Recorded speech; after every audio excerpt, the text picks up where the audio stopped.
Welcome on a Monday night to Generation Movie. My name is JW Colwell. I am joined, as always, by my host in crime, my,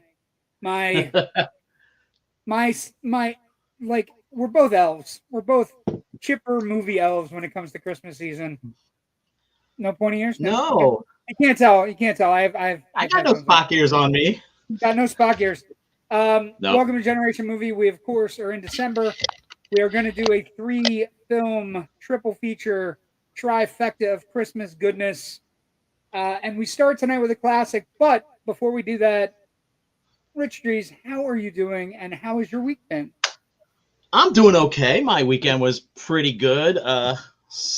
Finished off most of the best of the year films that I needed to catch up on. And a wild card showed up this weekend too when I went and saw Godzilla -1. It should be up for best foreign film. I'm not gonna lie. I feel it's not gonna get that, but it should be because you and I haven't talked about this, so I even beware of JW with plenty of time in his hands and be able to do boom. As big as the screen you need to see it on, Godzilla -1. But before we get to that, we always have to talk about if you like our show, if you like us, if you enjoy us, if you think we're hypocritical douchebags some nights. We could be, might not happen. Please like and subscribe on our YouTube channel, Indie Escape Network. We're trying to do a lot of cool things. We're gonna try to do some of Whamageddon. I have a couple things lined up with some artisans that are Sean Smithson, who watches a lot of the Indie Escape Network shows. We're going to do some things with him in the next couple of weeks that may be the kind of Christmas gift you can get somebody that you weren't thinking about, but you might be able to get from Sean. He sent me pictures of a ton of cool things. I'm going to try to get to that later. But also, like and subscribe. It'll take you 3 seconds. It won't kill you. Just do it. It helps us. It means we're going to be here every other Monday, or what Mondays we're going to be here. And just you want it. You want to like and subscribe to us. You want Bond Fest, and you want all the things that we're going to be doing for 2024, because 2024 is looking like it's going to be an action-packed year. Also, our Facebook page, you can like and subscribe there. But let's seriously consider this movie. This movie, Rich, I came out of it, and so Godzilla is clearly the star. Oh God, yeah. But the acting and the people in the movie are so good. The storyline of survivor's remorse, the storyline of unrequited love that goes on for about 10 years, right? For 2 or 3, 4, 5 years, where it doesn't get requited. And just putting a bunch of guys on a boat to grab mines, and it is very reminiscent of Jaws, very reminiscent of it has so much going on the human side. And then the big fella shows up, and he's 7 levels of awesome. Like he shows up and he's destroying shit like it's nobody's business, and he's killing people, and he's just like the breath weapon is awesome.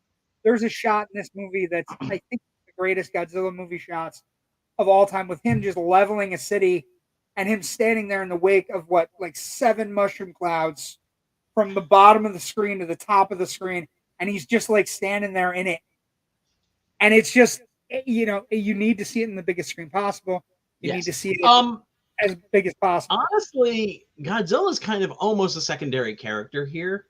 And I mean that in the best possible way, because usually human characters in a Godzilla movie are just kind of there to string you along between Godzilla sequences. They're there to be squished. They're there to be squished and go like that and run. Here, though, it's really about the main character Koichi's story and his struggle with post-traumatic stress disorder, his struggle with survivor's feeling remorse. He dishonored his country, his survivor's guilt, and it's aggravated by Godzilla, showing up. And he starts to see Godzilla as being emblematic for these faults, these traumas that he's going through. It's amazing. I mean, this is like the 30th Toho produced Godzilla movie, and I think it's really the first one to kind of really deal with the idea of trauma and national trauma since the original. This is the best one since the very first one from 54. I love the idea that there are people that are part of the Japanese heritage that realize things were going awry, right? A lot of the characters in the movie, there's one character who's on Koishi's boat and he's just like, every time something comes up about the government, he's just like, yeah, they always lie to us. They lie to us about a lot of stuff. And I'm like, very rarely can you take a movie placed in the 1940s, and there are things in it that are very reminiscent of what's happening in the world today about propaganda and just different things. But it's so good, and you care so much about these characters. You care about the doctors trying to come up with a way to stop Godzilla. You care about the guys on the other guys on the boat with Koichi. I loved it so much, and there's a lot of interesting things in there. There's commentary on the geopolitical situation at the time, which is basically just an extension of holding the U.S. responsible for the moral decision to drop 2 atomic bombs on Japan. Yeah, people living in rubble and just craziness. And then finally, they're off at testing hydrogen bombs on the Bikini Atoll as part of Operation Castle, and they're like, "Oh, sorry, we made Godzilla, but we can't do anything because of the Soviets." I think is a very pointed criticism, and perhaps deserved. Well, and one of the more interesting aspects of the movie is he is a kamikaze pilot. Not to give too much away, but he's a kamikaze pilot. And one of the things you find out is that they weren't kamikaze pilots because they chose to be kamikaze pilots. One of the interesting aspects of the movie is you find out that Japanese planes were never fitted with ejector seats. So they weren't given a choice. And as the war kind of gotten bad, I mean, they're given a choice, but they weren't given a choice to hit their target and live. You know what I mean? So it's this really great thing, and it comes to play, and it's amazing. And the movie itself, the ideas for trying to stop Godzilla are probably the best major monster movie ideas. Like they're based in science. They have real ramifications of, if we do this might work. And you're watching it going, I don't know if this is gonna work. Like you're sitting in the theater going, it's like you're on the edge of the seat. You're on the edge of your seat. And there's also some interesting things to be said about how it's not the government, it's not the military who comes to Japan's aid in the end. It's the people. It's the people themselves, which I think is a very patriotic thing almost, without being a lot of rah flag waving stuff. I think it's a much more interesting way to do something like that than you would probably see in a Hollywood film. So a couple comments. Good evening, friends. Good evening, Ken McKernan and Joe Ridgely. Good evening, gentlemen. I hope everyone had a great year. Be sure to say happy birthday to Scott Chiaffa. Of course, we're going to say happy birthday to Scott Chiaffa, who's also on the network. Of Hey, course, Scott, happy birthday. Happy if you're birthday, watching. Scott. Cooley's gum guy. We weren't going to forget. And Joe, thank you so much for the box. It arrived today. Everything's fine. Thank you. I appreciate that from the bottom of my heart, my friend. What box? Joe set me up with some stuff. Don't worry about it. I haven't gotten any gift from Joe. It was cocaine, okay? He lives in Florida. What else is he going to send me? That's still a gift. Joe, we're going to have to talk. Anyway, so we're gonna do a Christmas theme movies. I'm super excited that Godzilla is doing very well, but as Rich and I have talked about, you have until Thursday, people. You have until Thursday to see it on the biggest screen possible because it's going away real quick, which is a mistake. Because Toho is leaving a lot of money on the table. I think it did really well this worldwide. Weekend. Yeah, it did really well, and I think word of mouth would have sustained this movie several weeks, through the end of the year, because we don't have a whole lot of big stuff. It would have banged along. It wouldn't be number one, but it will bang along, and could easily have gotten to January with the state of where we're at this Christmas season, because it's bleak out there. We're getting Die Hard on Friday, kids. It's bleak. Not that I'm not excited. We're getting Die Hard in our Dolby theater down here. Oh yeah, we're getting Die Hard for a week. We're getting Love Actually for I think a full week, which is insane that we're getting not one but two classic films for with a re-release of each week. I don't know what I don't know what was in the box. What's in the box, Rich? What's in the fucking box? Gwyneth Paltrow's head. What do you want? Yeah, you're welcome, Rich. I sent JW free movie tickets a while back. Laughing. Jesus Christ. Fine, he did. Okay. So here's the thing. We're in the middle of Christmas. I am not necessarily a Christmas person, although I love Christmas movies. But we do have somebody in our lives, Rich and I, that does love Christmas movies. Now, I can't control her. She is her own woman. She's a little bit of a maniac, and I love that. And I even have a banner for her. Like, I don't know why, because she bothers me so much sometimes with the love affair of some of these movies. Anyway, but I want to give a warm welcome to Big Picture Podcast co-host Natasha Bogutsky. Hi, Natasha. I'm a maniac. That's your takeaway. Your takeaway is that I called you a maniac, not that I said you. What?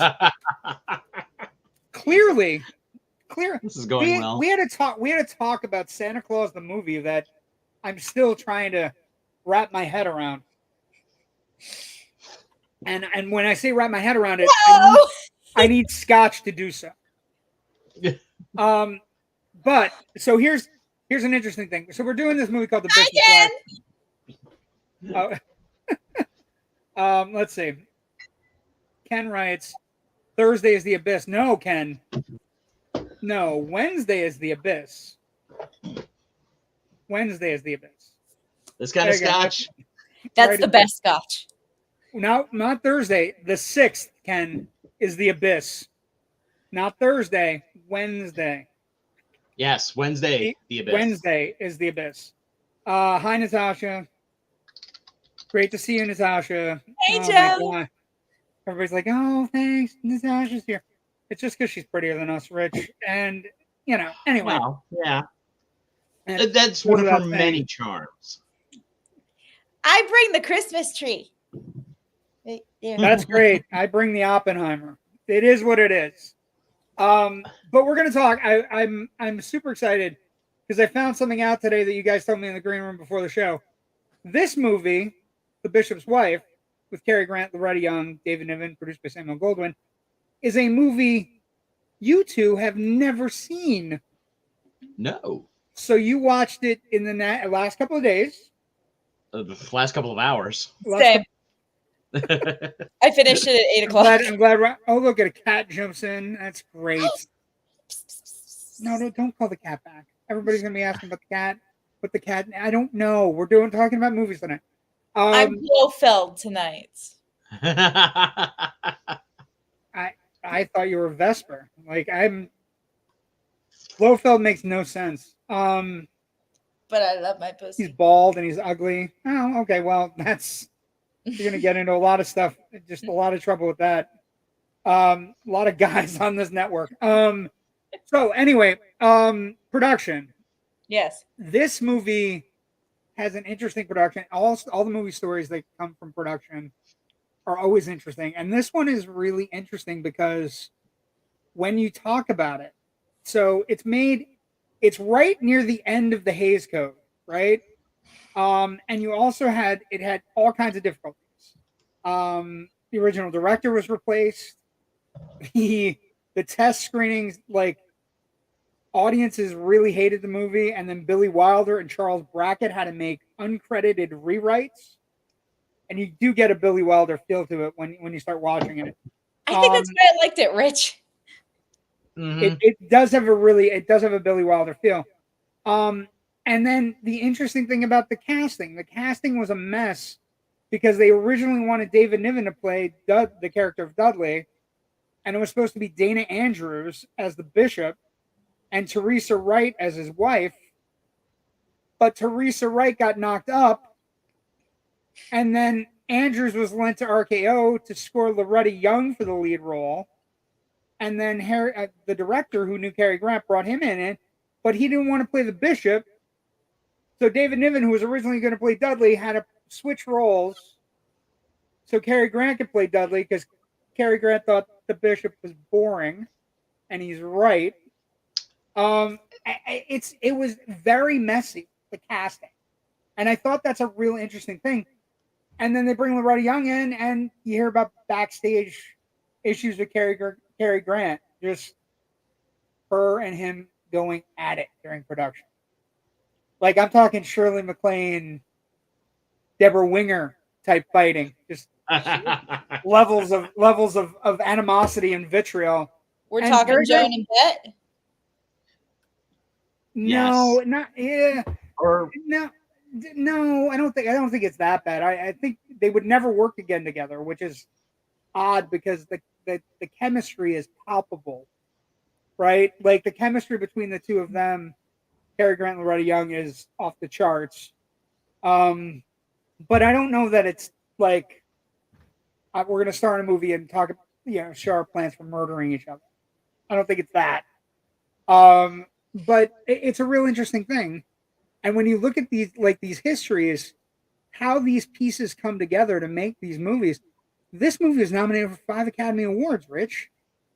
5. And it was a mess. It definitely should have been. But it was a mess for a long time.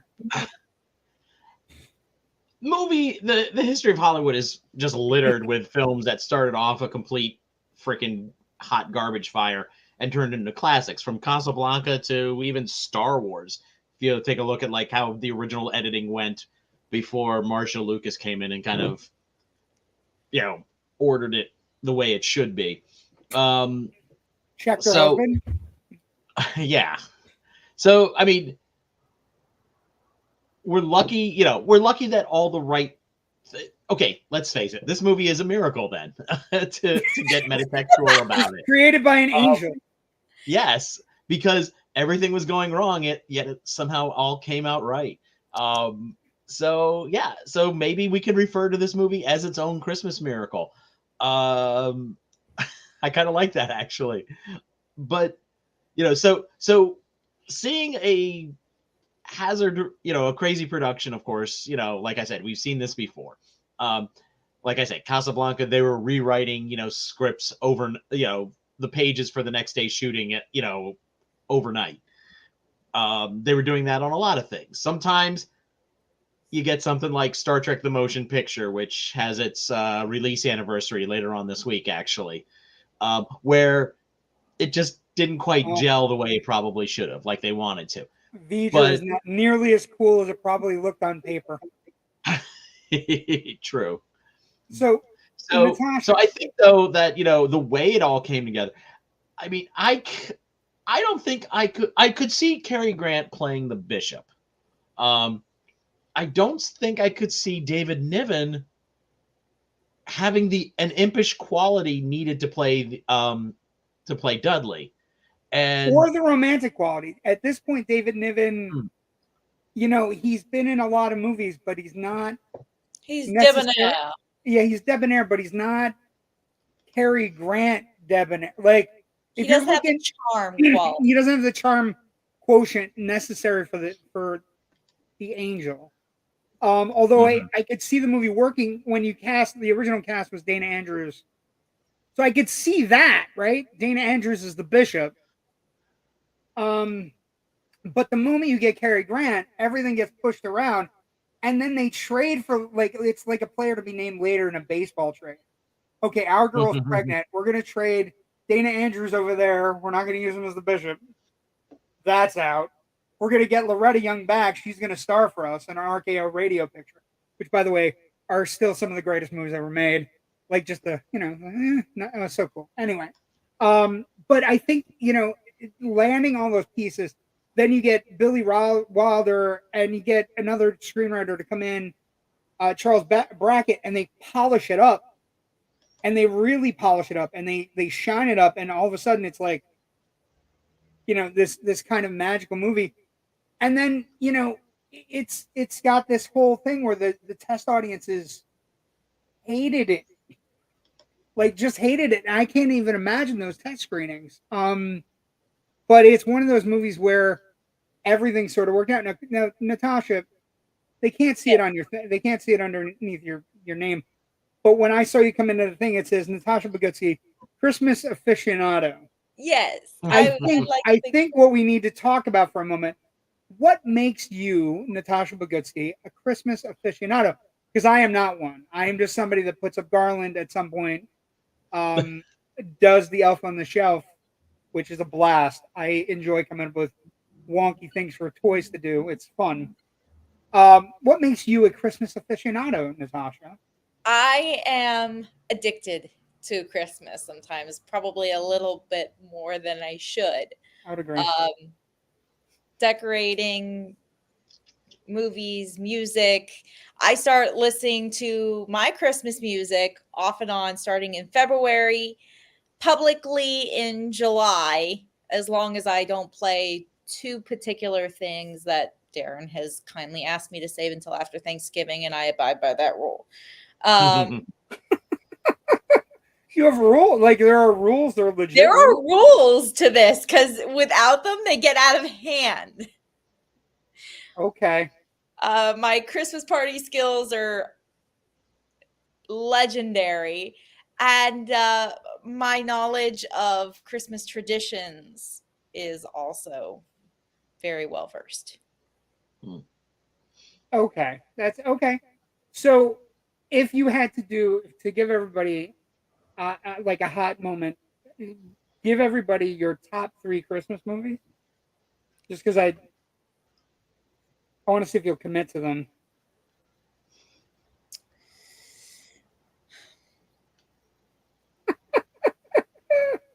Oh boy.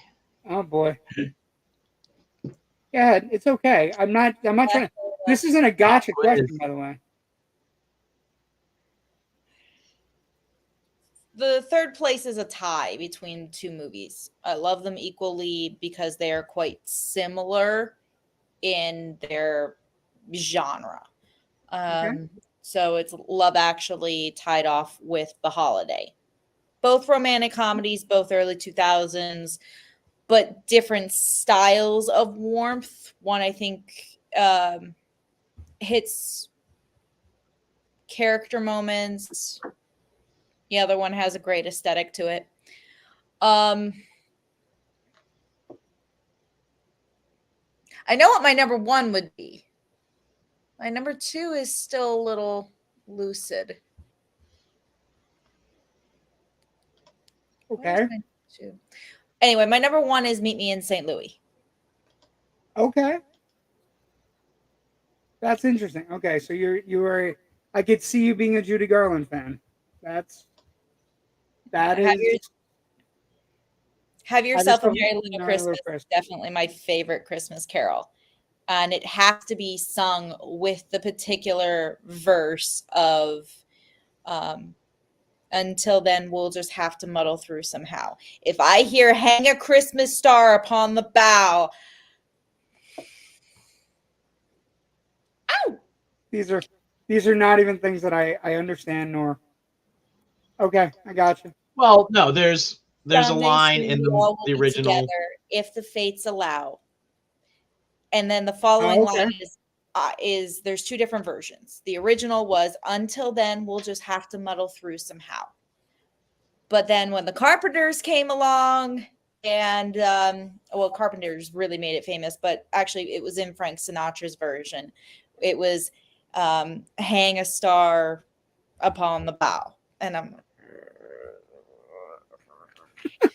so the only two versions of that song I really like. Can you do that groan again? Huh? That groan was wonderfully Grinch delicious. Go ahead. Can I just the groan? Okay, I understand. It undercuts a certain melancholy that I think makes the song stand out more than your typical just plain cloyingly sweet Christmas song. Yeah. Christmas is a time for love and for family, but what I really love about Have Yourself a Merry Little Christmas is it also undercuts the idea that there were people that you loved who may or may not be with you anymore. And that's I think I agree with that. And I think this movie is a wonderful kind of like what's really important to you around the holidays movie, right? It is a perfect example. So this is the first time you guys are seeing it. Let's talk about box office because it's going to be short. It's a Wonderful Knife. What the hell is that? That's a horror movie that's out. Oh yeah. Watch It's One Off. It'll become your number one. Violent Night though is climbing the charts. It's in my top 5. Violent Night's really good. Yeah, but It's a Wonderful Knife. Actually, It's a Wonderful Knife is a great concept horror film. We've had 2 really great amalgam horror films this year. Totally Killer, which is Scream meets Back to the Future. Amazing. Wonderful. Just absolutely wonderful in every way. And this movie called It's a Wonderful Knife is an amalgam of basically a girl stops a killer on Christmas, then she wishes she was never born. She comes back into the town, nobody knows her, and the killer's been on the loose for a full year, tormenting the town. It's a Wonderful Knife. I feel like that synopsis is tormenting me. Okay. Oh, geez. It sounds like a goof. It sounds like a fun slasher movie. I mean, it's not Black Christmas. It can't be Black Christmas or Krampus. It just is what it is. This wasn't bad. The box office for this movie it is an incredible story. So one of the coolest things about this movie is that during the test screenings before Billy Wilder and they fixed up the patched it up. One of the things was people thought the movie was too religious. And so in some areas it came out as just the bishop's wife in the religious areas. And then in the non-religious areas, and this is amazing, it came out as Cary and the bishop's wife. Now, here's where it gets amazing. What? Samuel Goldwyn decided to retitle the movie Cary and the Bishop's Wife for certain U.S. markets, and I don't know which ones they are, but it's interesting. While adding a black text box with the question, "Have you heard about Cary and the Bishop's Wife?" on posters in markets where the film kept the original title. By adding Cary Grant's first name to the title, the film's business increased by as 25% in certain markets of the United States. So it's an amazing story. It didn't do great, and it is one of those movies that caught on through television airings and being tied to It's a Wonderful Life. But it also didn't do great because of the title, and people thought it was too religious. And then it also didn't do great because it came out the same year as Miracle on 34th Street. So it just had a perfect storm of not doing well in its original endeavors, which is super interesting when you think about it. And then when you think about Samuel Goldwyn was smart enough to go, this shit's not working. I need to do something. It's got to be I got to put Cary Grant on this. And I brought an example. You guys, I know you guys love me every once in a while. Found it? Ready? Something like this appeared in newspapers around the country. What an idea for a picture. And so the marketing for this film had to be changed, which impacted the box office by 25. Can you imagine the marketing for a movie impacting box office in different markets by up to 25%? Can you, it's not even, it's unheard of. And I think it's really I'd like to take a step back though for a sec.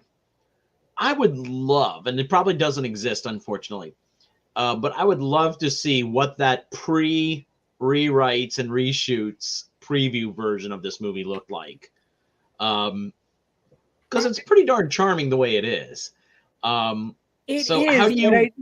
I'm trying to, in my mind, reverse engineer this back to being maybe a little bit more religious-y or whatever. And I'm like, ugh. It had to have been terrible, but I think it would have been very instructive to see. I was thinking about that, right? They had to polish into this. What turd they polished into this diamond. I was thinking about some things that are very Billy Wilderish, and the things when you do a little research on it, I was thinking like the cabbie. The cabbie Sylvester is a fantastic Christmas character. Out of nowhere he comes.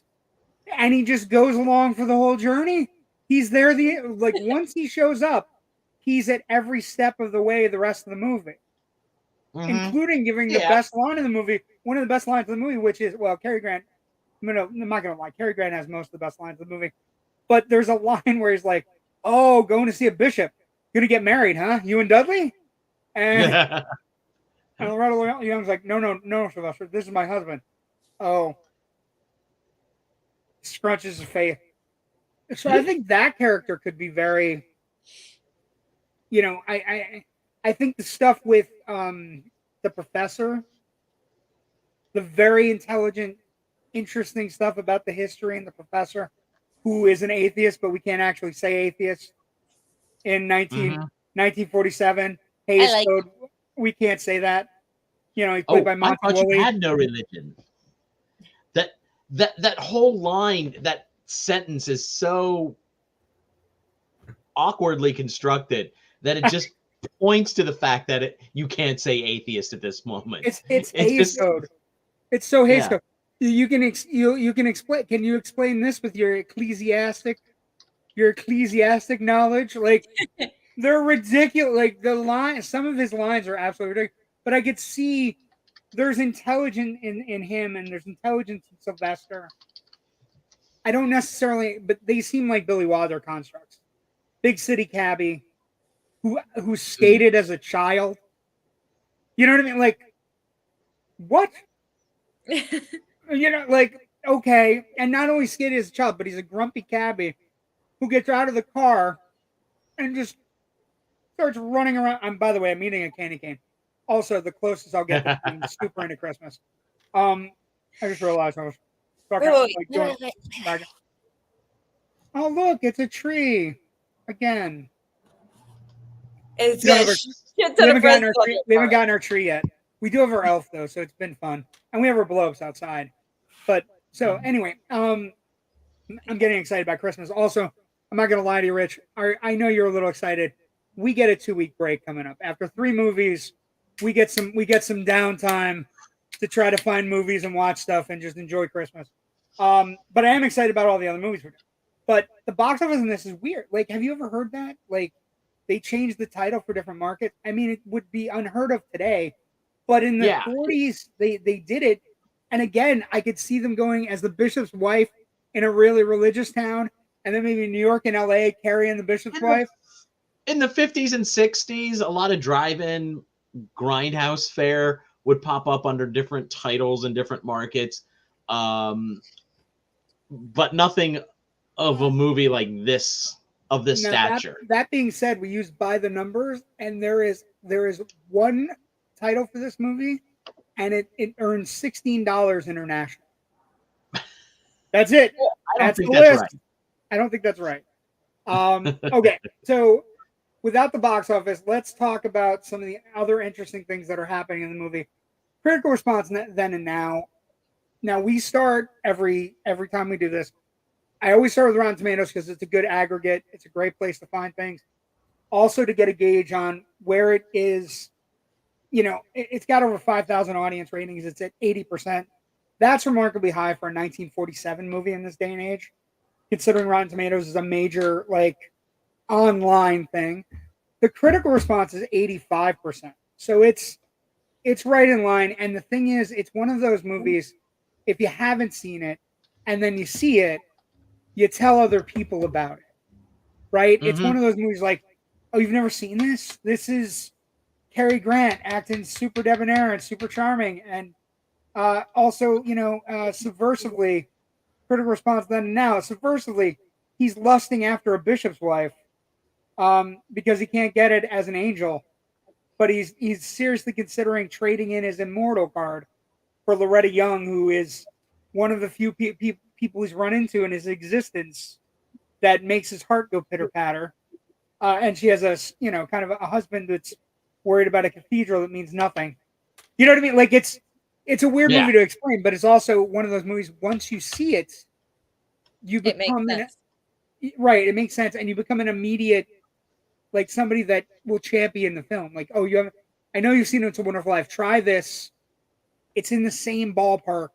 If you like It's a Wonderful Life, you'll like this movie. Yes, if you think It's a Wonderful Life is great. Also, I think it's really great to have contrasting angel styles. Clarence is not Dudley, and Dudley is not Clarence. So there's a whole thing where you're watching it going, that's a pretty amazing kind of a dichotomy of how they view different angels. Like when little stars talking, There's also an It's a Wonderful Life connection to this movie. There's two It's a Wonderful Life connections to this movie. So which one? Which one are you talking about? The kid. Which kid? George Bailey. Yes, he plays defense captain at the snowball fight. Mm-hmm. Correct. But the one you missed, my Miss Christmas aficionado, who just watched the movie for the first time 3 hours ago. Okay. It's okay. I'm not gonna judge you. I'm just gonna say to you that if I said Zuzu's petals, would that mean anything to you? No, that was Debbie. Seriously? Yes. No. Yes. Really? Yeah, I'm not lying to you. Why would I lie to you? It's my show. I wouldn't lie to you. Rich and I come every week. If we started lying, people wouldn't watch. They would watch. Her name was Carolyn Grimes. She played Debbie Broghem in The Bishop's Wife, and she was also Zuzu Bailey in It's a Wonderful Life.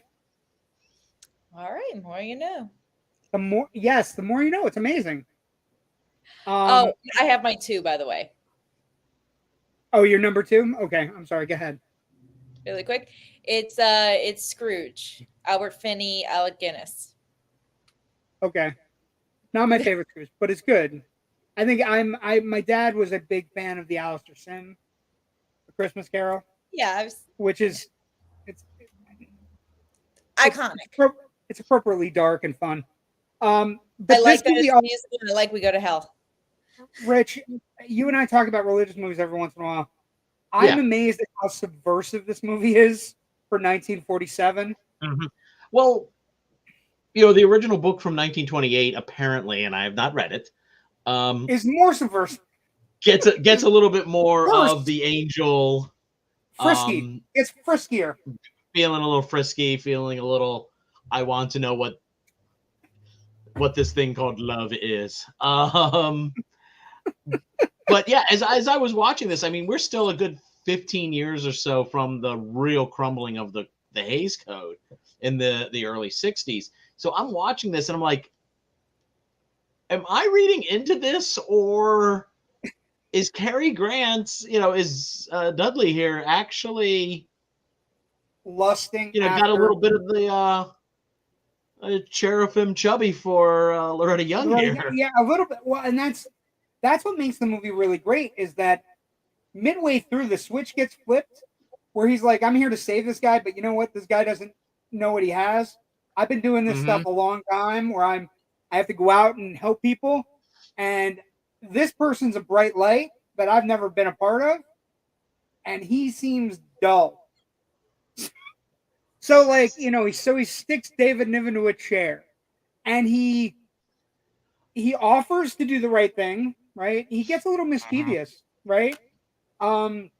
He offers to do the right thing and says, I'll go cover your business things. You take your wife out to lunch, right? He says no. And he's like, okay, then I'll take your wife out to lunch. And I think from that perspective, if you watch the movie, like, I think as movie fans, we all love Cary Grant. And if you're pitting Cary Grant against David Niven, I love David Niven. No person has slicked up a rat to look like a bomb better than David Niven. Okay, Guns and Navarone. I'm in love with, David Niven's great. Okay. David Niven had the best line at any Oscars ever in history. Well, yeah, with the streak. Absolutely.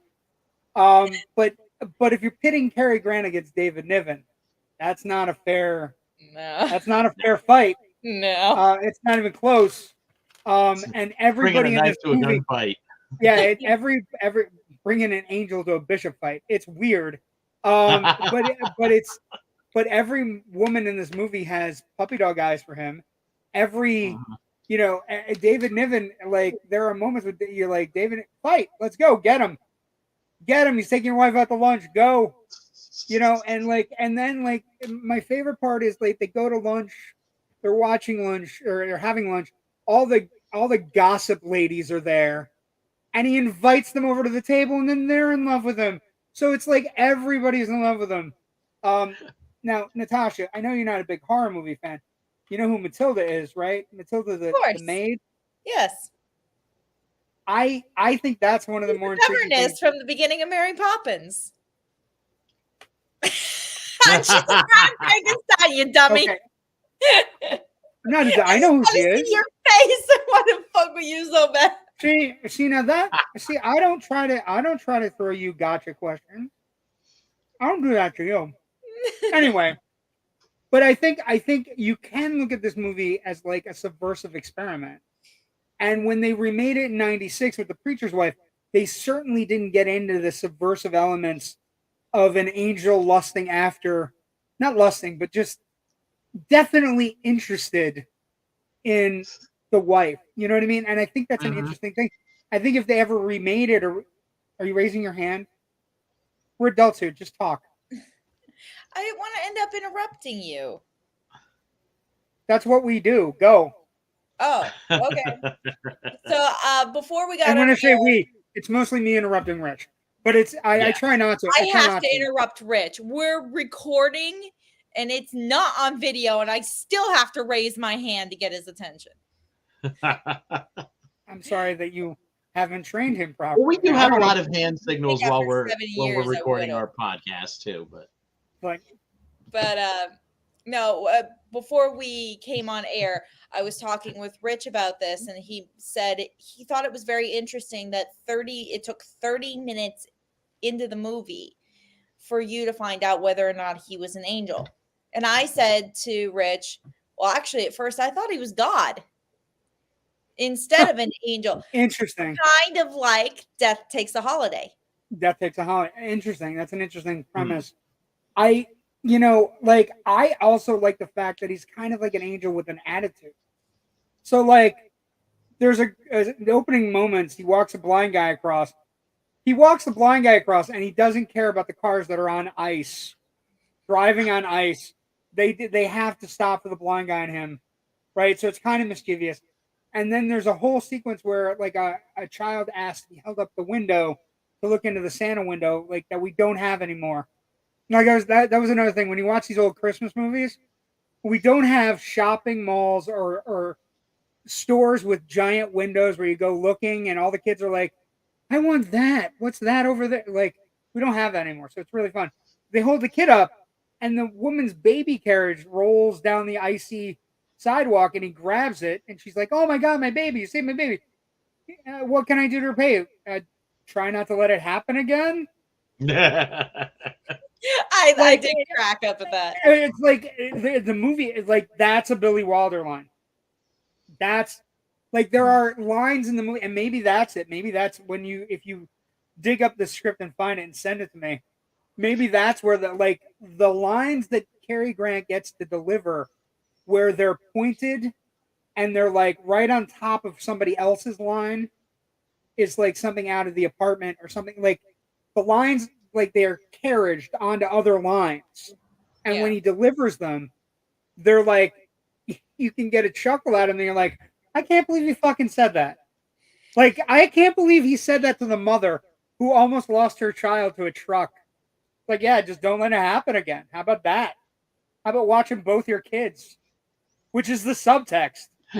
And like, he also has the subtext, like, with, but it's sweet. I mean, he's funny. Sweet, but it's snark, and I love it to death. It's really snarky. What were you going to say, Rich? I was going to say that opening sequence, I understand what it's doing. You know, it's introducing us to Dudley, and we're kind of like seeing him doing little miracles things, like he's a protecting angel on people's shoulder and stuff like that. It just felt something about the blocking or the way it was shot or something. It just felt a little awkward. The movie kind of picks its groove up soon afterwards. So I'm wondering if this is like,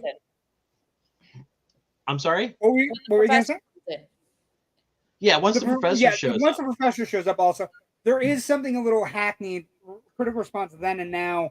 There is a little something hackneyed about a woman lusting after a hat in a store window. That's definitely not 2020, right? That's definitely, like, it's just, we hope to not put women in that perspective on film, right? Like, oh my God, I would look great in that hat. Also, there's a whole sequence with that hat where Dudley makes, because Loretta Young wants it and somebody's going to buy it, he makes a fatter woman feel like complete trash just by going like this. And again, snarky, but I could easily see, like, you know how we review movies and sometimes we look at movies like 16 Candles or Revenge of the Nerds and we look at them after the fact and we go, yeah, there's not a lot of good things happening here.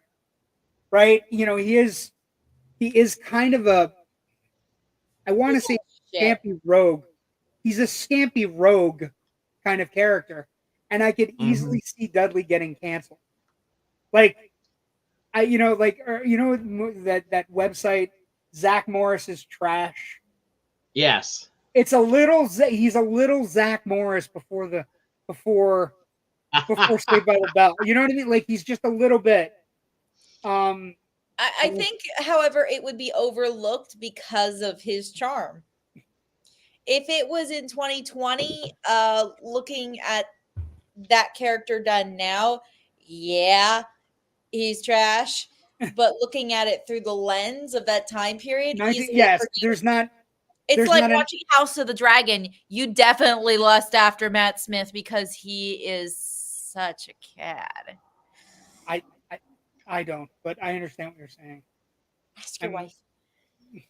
I don't think she doesn't really dig the dragon stuff. She just doesn't. She always goes for the broody guys. She does brood. Another thing I really did like about this film, though, the runner that Cary Grant knows everybody's first name, and it hits every single time.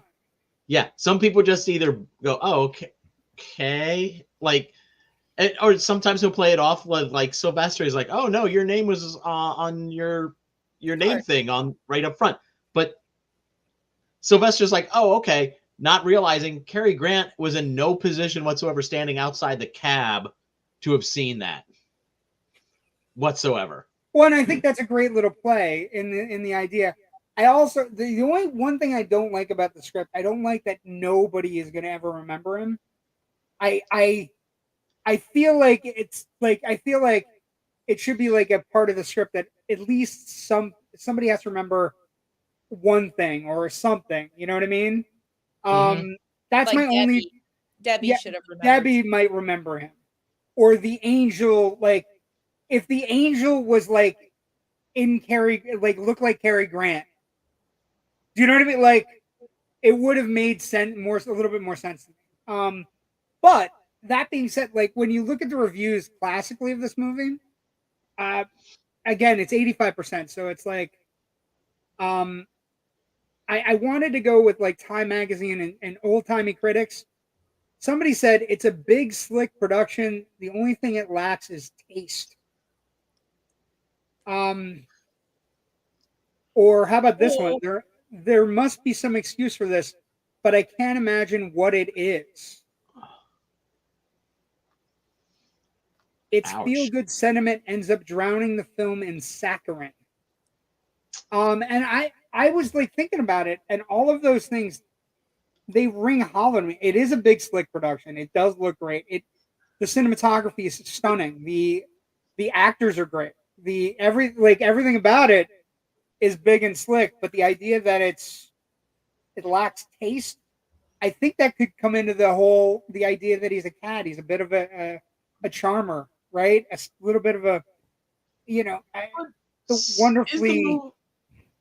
Is this movie though any less saccharine than other contemporary treatments of a religious, cleric story out of the time, like Going My Way, for instance?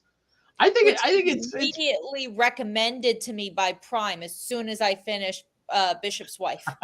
Honestly, and I think that's like one of the interesting things about this movie is that at the time, this was viewed as the answer, like a Protestant answer to all of the Catholic movies that came out, Bells of St. Mary's, and all of these other movies. Miracle of the Bells. Right, especially because the 23rd Psalm is is used in Protestant churches to this day, right? The one that Dudley quotes, right? Is used to this day. So it's like, I think that, that might be a religious war that I don't want to get into ever. Protestant or Catholic, we got it. Basically, we got the gist, right? And I think I definitely think I'm more in the professor lane of life. I like trees. I like Sherry. You know what I mean? Like, work with me. Sherry, I got Sherry. I know you got you're on your third, right? Third. Is it filling up automatically for you? Is somebody just bringing in booze? It actually does feel like it's not going down. But I think, I think it's a real interesting film. And I also think, like, in many ways, I think one of the most interesting things for me is, again, in the 40s, they seem to have a bearing that there are people in the world that are rich and evil, right? That we have lost track of. I mean, we know it's there, but in movies, it was a central theme. It's a Wonderful Life. This movie, right? The woman who wants to build the church as a symbolic thing to her husband, and she's like, I don't want just a plaque. And David Niven's like, I'll make it marble. I'll make it a marble wall. You know what I mean? Like embossed. And she, it turns out she's like, she was in love with an artist, and she married the guy for his money, and she's just a terrible person. And it's like one of those things where, like, in the 40s, they seem to have a clear cut of people struggling, right? Dudley says it. Like, you're building this cathedral, and your flock is suffering right now, right? You have people starving. You have people that don't have homes, and this movie gets it. It's a Wonderful Life gets it, right? Potter, I've told you many times that I feel he's the most evil character in the history of film. Like, I just think he's tied. He's such a piece of trash. Not because he steals the money. He's greedy. I understand that. My big problem with him is he watches the uncle struggle, like run around town in the snow looking for the money that he lost. That is a cruel human, right?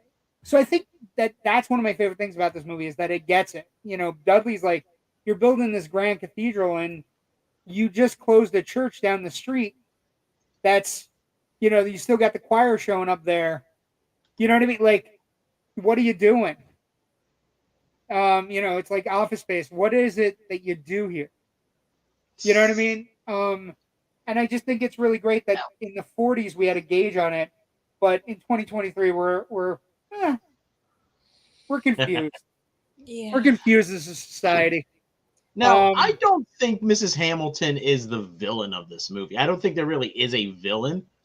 I mean, she comes off as an antagonist at first with her whole, you know, hey, we got to throw my husband's name up on the inside of this church if I'm going to throw you some money. Like, you know, she's dedicating a new gymnasium to your local university or something. Yes.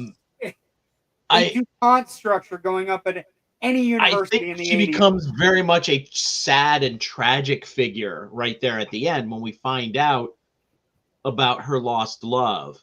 And suddenly, you know, and just in that moment, she becomes very sympathetic. Well, and I think that's them being nice to that character. Because I think in another movie, like I think Rich in another movie, she could become like a somebody for the Marx Brothers to you know, totally job over. You know what I mean? And I think it's great. You're saying she's the Margaret Dumont of this movie? A little bit. Until like Dudley opens up her hope chest, and you know, again, cancelable offense, going through a woman's hope chest and realizing, oh, by the way, she didn't love her husband, and then putting it back, and then playing the music on the harp. Like it's very. There are a lot of things he does where you just go, "Yeah, he's so cute, though." It's Cary Grant. It's okay. The moment I saw the actress who's playing Mrs. Hamilton show up, so we just recently saw now Voyager. It was my second viewing, my first on the big screen. It was Rich's first time ever. Great movie. She plays the mom in now Voyager, who gives me heart palpitations every time she speaks. I saw her show up on Bishop's Wife, and I immediately got stressed out. I'm like, yeah, she definitely got typecast. Like, she's definitely playing these people that cause agita for whatever main character's involved. But I think Mr. Potter tied for shittiest character in the history of film. Who's number one? Who's tied? Who do I tie him with? Yes, Dolores Umbridge. Oh, she's not Potter level. She's a flunky. She's not Potter level. No, she's definitely a flunky. I'll give her that. But she is a Potter's piece of shit who thinks she's so fucking cute. Yeah, I would say being a flunky magnifies her shittiness because she's just willing to go along with the flow because it's going to serve her. She's not taking a moral stand at all. She's being self-serving. That's a fair assessment. What I would say though, and again, this is your first time watching it, both of you. I've seen this movie a lot of times. My dad, this is one of those movies. I have a lot of movies my dad showed me that would be like, where he would go, "Hey, this is good, but this is something that's on the same level that nobody knows about, and I'm giving it to you as a gift, so that you can give it." You know what I mean? Like, my dad about movies. My dad was like gift giving. Like, here's Lawrence of Arabia. Here's The Guns of Navarone. Here's The Dirty Dozen. That was me and my mom. Yeah, so it's. But this is one of those movies, like, you know, like I remember the first Christmas we watched it, and he just came to me and goes, "Everybody talks about It's Wonderful.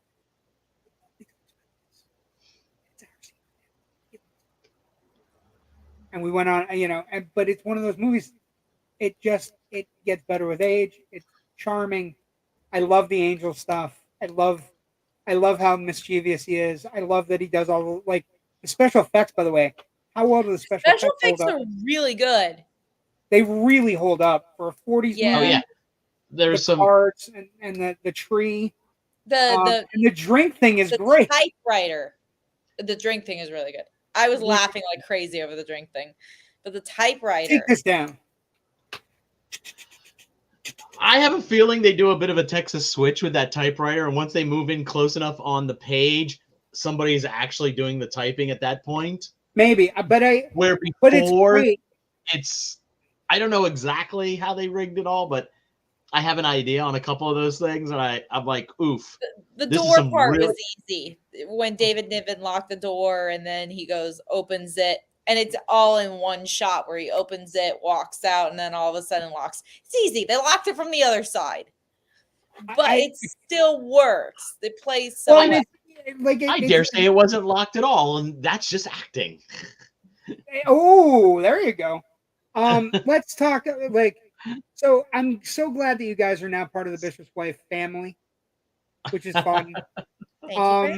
Legacy of franchise availability. Now here's the thing. We had the 96 Preacher's Wife. It has Denzel and Courtney Vance and Whitney Houston. It's okay. I never saw it. It's okay. It's not great. They pull back a lot of there's not as many flirty things. There's a lot. Because it's the Preacher's Wife, Denzel plays the Dudley character, plays the angel.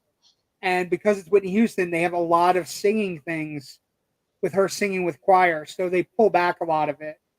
I do think this is a movie that could be remade. But again, you have to be super careful with how weird Dudley gets towards the lusting at the end. You know what I mean? You have to be super careful. And then I was thinking about like films with angels or whatever. And, there are so many, right, that come out after this. Heaven Can Wait, and We're No Angels, and All Dogs Go to Heaven, and like there's so many that kind of have similar things going on in this vein. But very few of them. In the Outfield is just a couple of years after this, the original version from 51. Wait, where that was remade. Angels intercede for a baseball team, I only saw the remake. I didn't even know there was an original of that. Oh yeah.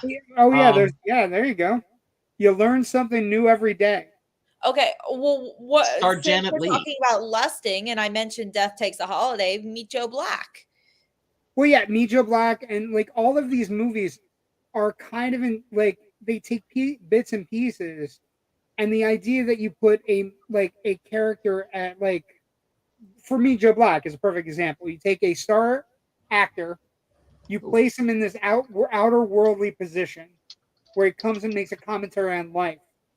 Did it Warren Beatty and Heaven Can Wait? They did there are a lot of them, and this movie is one of the precursors of those movies where you will look up and go, well, where do these movies come from? I'm going to call a flag on the play for Heaven Can Wait, because Heaven Can Wait's just a remake of Here Comes Mr. Jordan, which was 41. 6 years before this. So. Well, no, but the idea. Oh, okay, that's fair. But I think this movie coming after, right? Heaven Knows Mr. Jordan, or I'm sorry, what? But Here Comes Mr. Jordan. Here Comes Mr. Jordan. But what I'm saying is, after this movie, you can put angels, or you can do different characters in like major starring actors in these roles, and I think it becomes like a, if you don't play an angel or something, who are you? What have you done? You know what I mean? But it's The Preacher's Wife is. If you get to watch The Preacher's Wife, I can't speak for The Preacher's Wife. I find it to be, as much as I love Denzel is not somebody I look to in a Cary Grant role. And while Loretta Young is absolutely spectacular, Whitney Houston is kind of one note musically. That's basically where that movie goes. So, but I do think they could remake this movie at any point, and you could see. I would hope that they wouldn't go with a comedic actor; they would go with a serious actor that's playing it straight. You know what I mean? Because Cary Grant delivers the best lines in this movie straight, on top of other lines. And just something that's really great. Well, just as a thought experiment, because I generally don't like doing these things, who would you cast then in the Cary Grant role? I have two thoughts, but I'll let you go first. He's a little older, but I would go Ewan McGregor. Okay, I like that. Because I think he would be like, I think you could either do beard or no beard, and I think he could be just the kind of like caddish. And then, ooh, I have one. Go ahead. But it would have worked better about 20 years ago. George Clooney.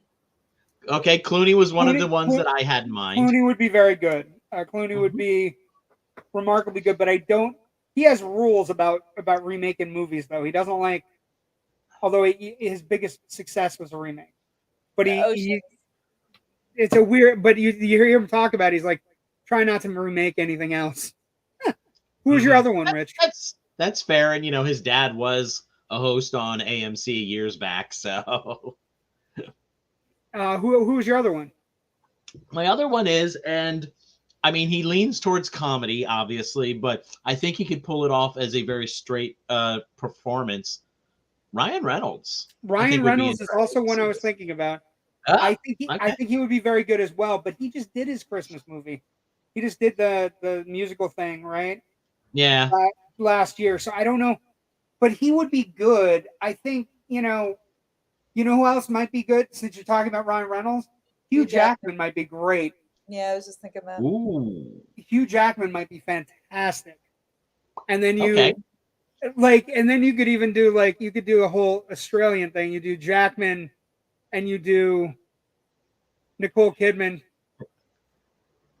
You know what I mean? Like you can do a lot of cool things. Who plays the bishop then? Who plays the bishop? What Australian actor are you going to put in there? What? Yahoo Serious. No. No. No. Oh goodness. None of the Hemsworth brothers, that's for sure.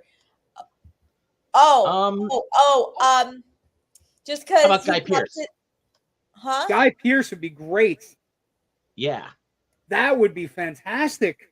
We've just made a remake.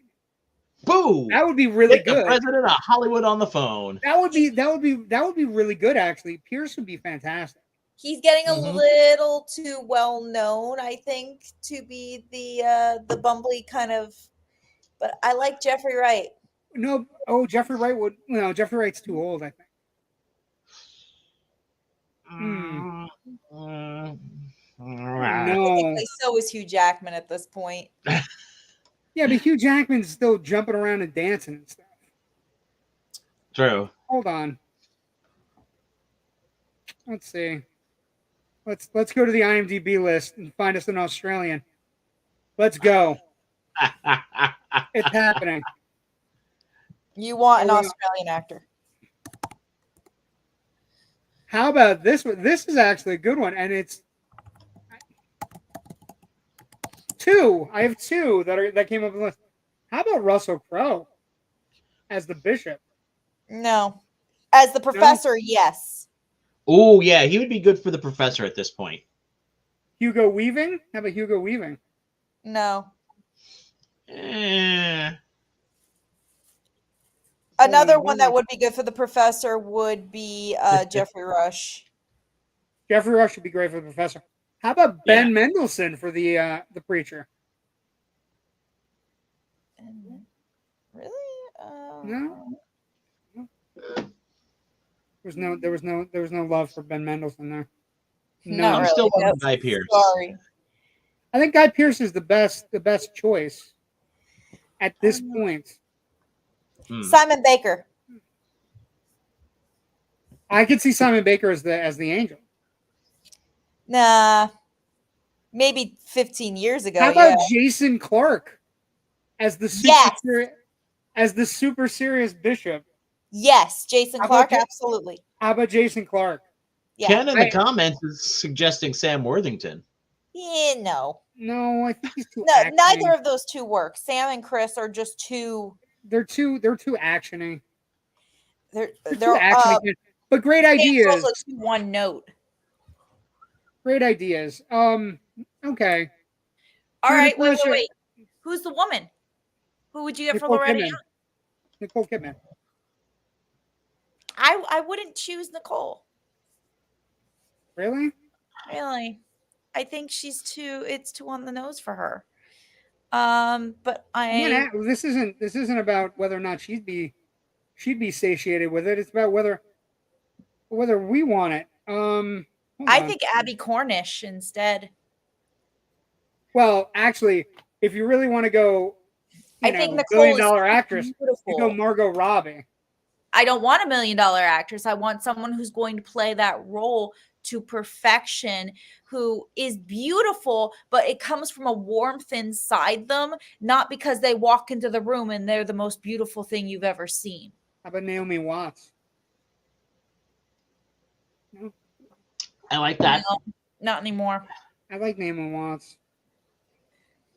I'm going Anyway, Well, that was fantasy casting with Generation Movie. But like I said, this movie is one of those movies that once you see it, you will pass it on to everybody else. So we're gonna take a couple minutes right now before we figure out where. First off, are you coming back for everything else the rest of the month? Are you gonna be here every week? Well, we'll have to see. No, I can't. I almost had a heart attack when you showed up. I can't do that right now. My health isn't that great. I can't deal with that. I just need to, and I think the people want to know if you're coming back for the next 2 movies. I think you are. What are the next 2 movies? You tell me, and I'll tell you if I'm coming. Oh, that's easy. I can do that. That I can do. This is. what are we talking about next week, JW? This is the next movie. Oh God, no. Wow. The That was Michael O'Donoghue classic. Oh God, no. That was a stunning rebuke of that movie. Ouch. Okay, well then, if you don't come for that movie, you can't come for this movie. Okay. You don't want to come for Elf? I do want to come for Elf, but I'm not coming for Scrooge. I will tear it apart. You'll tear Scrooge apart? Oh yeah, I hated it. But you like the Polar Express and the I Santa like Claus movie. parts of the Polar Express. I don't like the entire movie. There's a reason why I haven't touched it in 10 years. It was the first time I watched it, and it was only because I was celebrating its 20th. Yeah, but I've never seen you more happy on the internet. It was weird. It was weird. Anytime Santa takes his first flight, I always get excited. Hence Santa Claus the movie. Well, I want to do something special though. Sean Smithson is a frequent commenter on the show. He's watching tonight, I think. I hope he is. But we want to give him a shout out, and he runs basically runs a thing where he makes it's Smithson on Facebook or other places. Smithson Creations handcrafted woodworking. And he does all kinds of cool stuff, and he does special pieces. I picked out some pieces that are beautiful, but also pieces that if you're thinking about a gift for somebody, it's perfect. So like something like this, like really fine crafted things that are put together beautifully. There's this one that's a woodworking that's a beautiful, like wonderfully, obtuse heart kind of thing. Then if you get nerdy, which is what we love on our network, loud, nerdy, and Generation Movie, you get something like this, Yo, that's awesome. where you can have it made for somebody. Or if you're tooting your own horn, you can get something like this made, where it's the Indie Escape Network, where creatives unite, which is cool. And then if you're a horror fan, or did I not do that one? Jesus, hold on. Got a couple more. Hold on. If you're a horror fan, and for that horror fan in your life, provided you that's awesome. Provided you don't solve the puzzle, everything will be okay. Or if you're just like a big fan of like cool earrings and fun earrings to wear. Oh, nice. So Sean's a really big fan of the show, and I said I'd actually put it into the things. Yep, I'm here. I Well, love the Sean, Hellraiser puzzle box. the Hellraiser puzzle box is amazing. It doesn't actually move right because I don't want it in my house if it does. Like if it moves in pieces or something, fuck no. Because my luck, something will come through. I'll crack the window and go. I actually saw Scrooge in the theater on a date when I was 12 or 13. Yes, that describes a lot of people in this group. Rich and I are probably a little bit older. Oh God, I remember going to see Scrooge. Rich, what was the trailer that was attached to Scrooge that everybody had to see? I can't remember because I didn't see Scrooge in a theater. I saw it at a drive-in the following April outside of Reading when I was in Kutztown. I just think I might have had a Mandela effect. What year is Scrooge? Hold on. I just think I just had a Mandela effect. Hold on. That I think I remembered something wrong, but maybe I didn't. But maybe I did. I don't know. I mean, my first date at a cinema was okay. My first date. It was Robin Hood. Wow. It was Ridley Scott. That Brian, that whoever took you to Robin Hood definitely got a kiss or something because of that Bryan Adams song. They definitely got a kiss. Wrong Robin Hood. Which Robin Hood? I went to the Ridley Scott one. That was my first date. Christ. We're fucking old. Fuck me. I guarantee you, I don't think I've told Natasha this, but she knows me well enough that she can probably guess what movie my very first date was. Oh God, it was either Raiders of the Lost Ark or was it Raiders? No, Raiders is too young. I will say 1984, and that's the only hint you get. But you probably don't even know the year that movie came out. So. Oh, can I guess? Oh 84. God, Tucker Bonsai. Yep. Really? Yes. That's a great date. Do you want to go out further? No. Okay, I understand. Actually, several months. There you go. And when I got to interview the director of the movie, and I told him that, he laughed and was like, "That was awesome."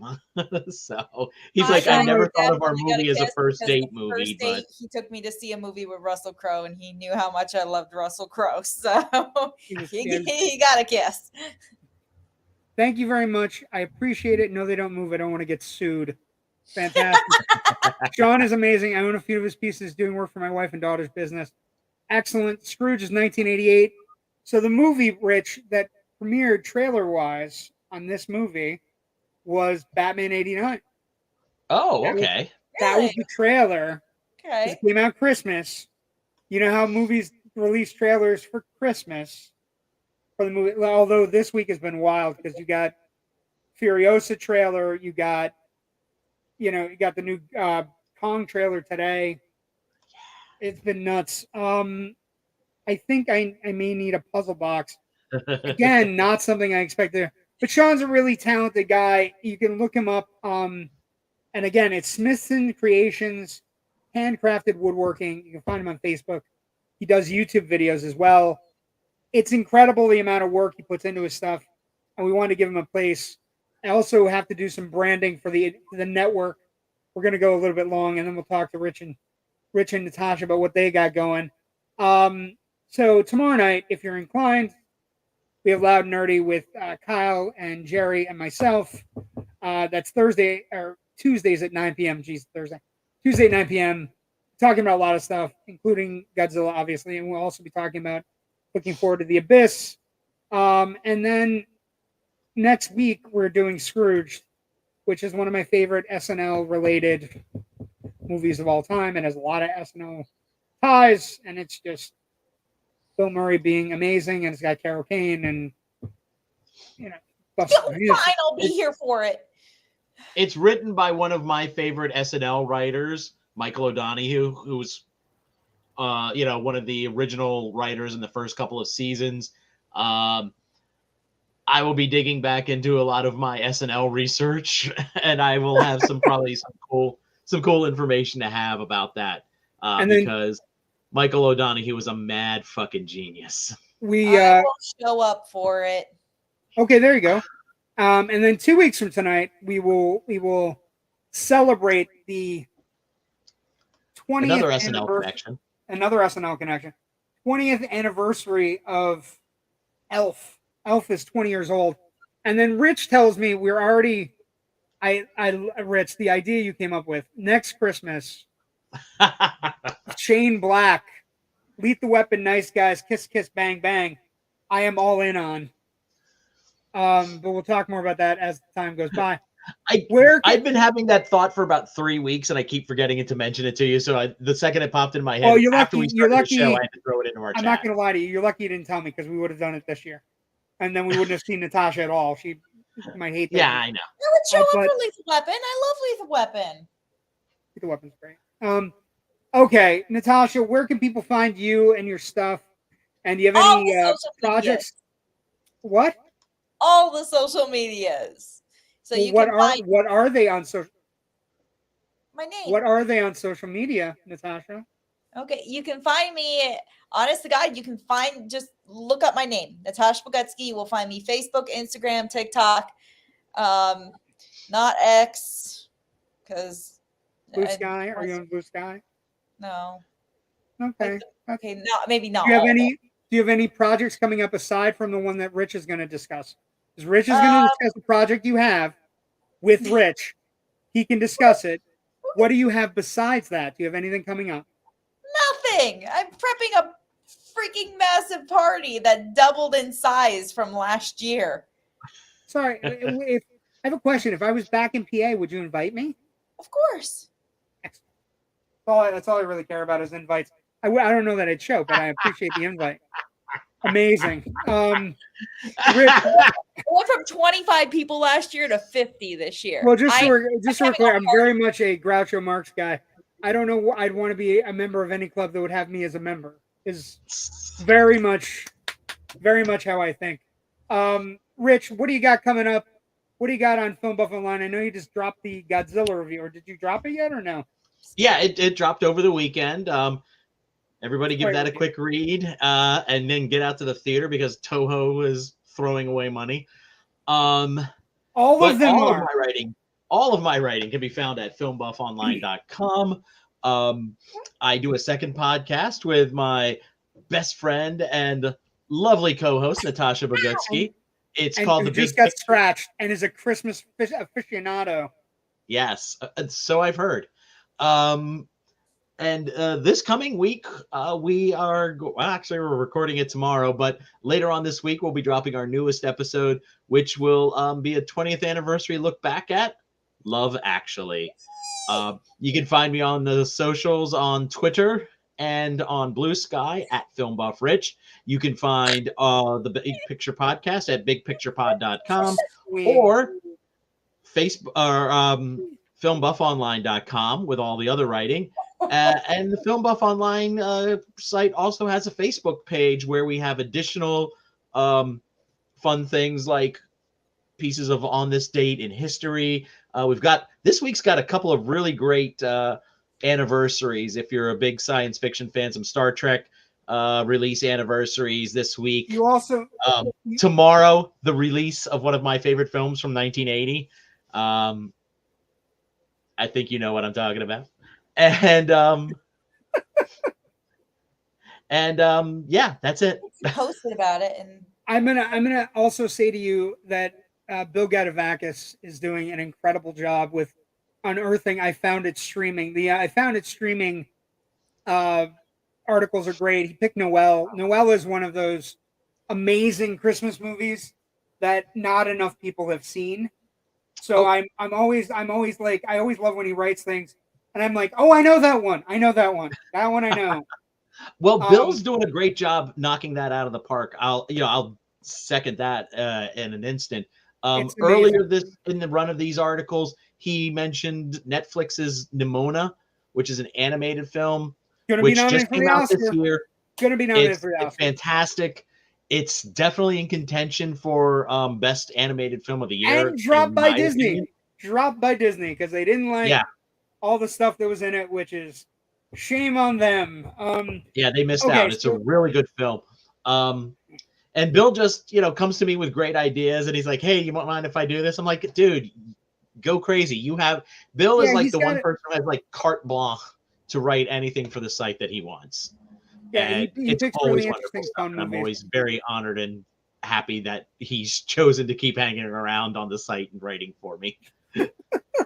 Well, people can find me, JW the Movie Guy, on Facebook, X, Twitter, whatever the fuck the crazy man's calling it, tomorrow before it implodes into itself like a giant vapid star that it is. Blue Sky, Instagram, JW the Movie Guy. I also have my JW the Movie Guy page. I also have a couple things going on that we're going to work in with the Indie Escape Network. We're doing Whamageddon again this year. It's Whamageddon. It's a Whamiful life is this year's theme. We've gone back to the basics. People have started just trying to make up their own rules and stuff. It's kind of funny. Like people want respawns. I'm like, what are we, a fucking video game? No. But we're gonna talk about it. Well, but the respawns are ridiculous. Like it's a great idea. Kyle DeFina, the co-host of Loud Nerdy, came up with the idea of if you get to respawn once, and it comes from a list of songs that are obscure but not so obscure that you wouldn't get to respawn, and you can't respawn after the 15th. But I said it's too big and difficult to wield this year. But if there's 340 people in the Whamageddon 2023, It's a Whamful Life group. If they decide they want to do it, we get 171 people, which is exactly one more than half. We'll think about doing it. But you can find me doing that, and then I have Loud Nerdy tomorrow night, and I'm here for the next 2 more weeks with Rich before we take our vacation, our winter vacation. And yeah, no Angel, Rich Drees. No, Christmas and Natasha, she'll be here. Oh yeah, you're coming back. That's right. You are coming back Yeah. for Scrooge, and then for Elf. And then next year too. Hey Natasha, do you have mistletoe at your Christmas party? I do. It's actually right above the camera, so pucker up. Mwah! Anyway, I was also going to say there's a really cool concept going on right now. For guys, it's mostly guys because we're idiots, but it's called mistletoe. Have you heard about that? A mistletoe is you set up mistletoe, and if one of your friends gets under the mistletoe, you tackle him as a dumb guy thing. No? I love that idea, but with 50 people in the house and me wearing a gown with a train, that's not happening. It'd be like a rugby. Great show, guys. Loving this. Thank you so much. Thank you, Joe. Thank you so much for everybody for joining us tonight. Watch The Bishop's Wife. I guarantee you'll enjoy it. It'll give you a Christmas smile that you can maybe pass on to people and give it to others. That's the key with classic movies, is passing them on to others, finding their DNA in other movies and going, oh, that's like this. That's what this show is about. Have a great night. We'll see everybody next week for Scrooge.